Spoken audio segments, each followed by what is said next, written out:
Alright, let's talk about the first part of the game.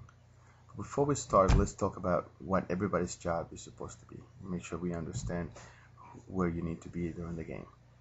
The job of the forwards, of course, is to create plays and try to penetrate the other team's line, defense line, through passes to eventually score goals either through the center or through the corners, and also allow the midfielders and the forwards move up and down so they can counter in case the ball comes back, or if the ball goes forward far away, if it's thrown by the goalie, the defenders can defend appropriately by guarding their zones as shown here, as well as the goalie. And the midfielders will need to go back and forth.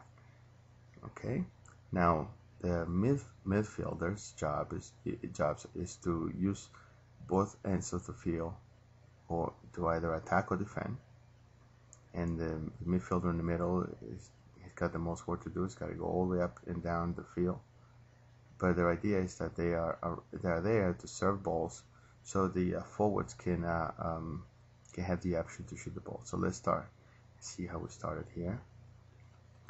We lost the ball, and let's see why we lost the ball. A good option would have been passing the ball to number 17 and pass it back to the other player. That way, as the first pass takes place, all the players would have gone to number 17 and would have left number 15 open and allowed the midfielders to go.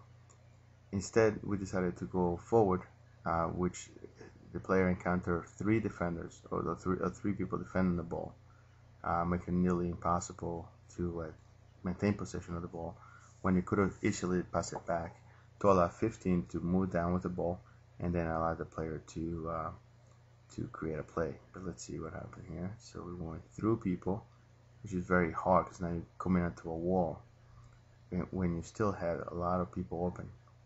Let's continue with the play. Again, we lost position of the ball, and let's see why. Right here we have Nicolangelo open, but he's got two defenders, or two people that can defend, creating a wall for him. When we have another player in the back, where it would have been better to have turned around and give the ball to that player, the player could have then done a breakaway and would have let Nicolangelo open up for a possible play too. So you gotta keep that in mind, guys. When you are passing the ball, it's not just passing, but it also is looking up and thinking about what is the best option is. I know sometimes there's very little time to think about this stuff, but the more you get used to keeping your head up, the better it will be.